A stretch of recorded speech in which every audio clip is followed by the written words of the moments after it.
Have you ever been staring at your Java code, knowing a variable is right there, but the compiler just keeps yelling at you that it's not visible? Oh yeah, it's a rite of passage for every single developer. Well, in this explainer, we're going to solve that puzzle for good by mastering a core Java concept, access modifiers. So if you've written any amount of Java, I'm willing to bet you run into this exact frustrating error message: the field is not visible.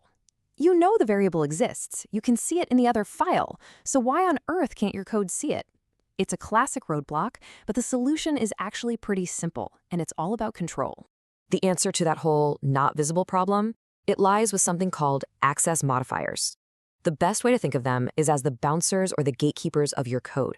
They stand guard over your classes, your variables, and your methods, and they decide exactly who gets in and who stays out. Understanding these is absolutely key to writing secure, organized, and solid Java applications.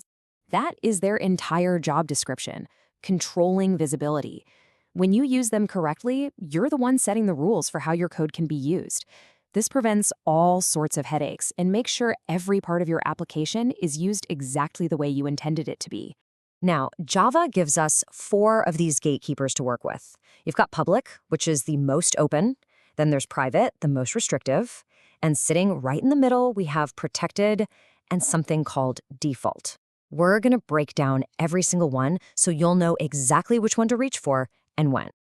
All right, the best way to really get a handle on this is to start with the 2 polar opposites, public and private. Seriously, if you can get these 2 down, the other 2 will just click into place.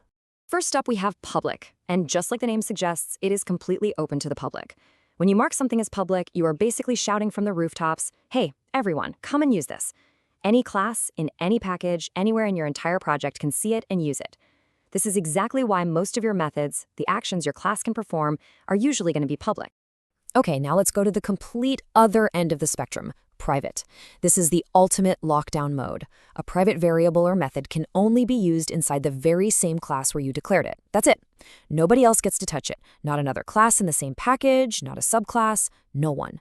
This is the absolute gold standard for your instance variables because it locks down your data and protects it from the outside world. So seeing them side by side like this really makes it crystal clear. Public is for your open doors, your methods. Private is for the locked vault inside, your variables. This isn't just a random rule. It's a fundamental part of good object-oriented design called encapsulation. Okay, so we've covered the extremes. Now, let's dive into the more nuanced modifiers that live in that middle ground: default and protected. First, let's talk about the one you might be using without even realizing it. You see, if you don't actually type public, private, or protected in front of something, Java just gives it the default modifier. This is also called package private, and it means that the code is only visible to other classes as long as they are in the exact same package. Here's a good way to think about it. If public is a giant public park and private is your personal diary locked in a drawer, then default access is kind of like a backyard barbecue. You've only invited your direct neighbors, the other classes in your package. Anyone from another neighborhood or another package, well, they just can't get in.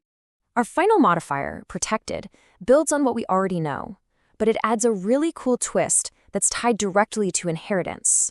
This one, you might say, is all about family. So protected members can be seen by other classes in the same package, just like default, but it has a superpower. It also lets subclasses or child classes get access even if those subclasses live in a totally different package. That right there is the key difference. Let me walk you through a quick example. Imagine you have a class, let's call it class A, in package 1, and it has a protected variable. Now, if you have some other totally unrelated class B over in package 2, it can't see or access that protected variable. Nope, the package boundary acts like a wall. But here is where the magic happens. If we create a class C, also in package 2, but we say that class C extends A, we've now created a parent-child relationship. And because C is a subclass of A, it gets special privileges. It can now reach across that package boundary and access that protected variable. That extends keyword is the secret key that unlocks the door. Okay, now that we know all 4, how do we put this all together? Here's the single most important rule for writing professional code. Always use the most restrictive modifier possible that still lets your program work. Let's break that down with a definitive guide. This table right here is your ultimate cheat sheet. Seriously, look, as you go from the bottom to the top, you can see how the visibility just keeps expanding. Private is locked down to its own class. Default opens things up to the package. Protected then adds subclasses in other packages. And of course, public is wide open to the entire world. These are the 4 levels of access. So let's turn that theory into some real-world best practices. Rule number 1, make your instance variables private. Always protect your data. Rule 2, make most of your methods public. That's how other parts of your code will interact with your class. Use protected specifically when you want a child class to have special access to something. And finally, try to avoid using the default modifier. It's often better to be explicit with private or protected, so you don't accidentally give more access than you meant to.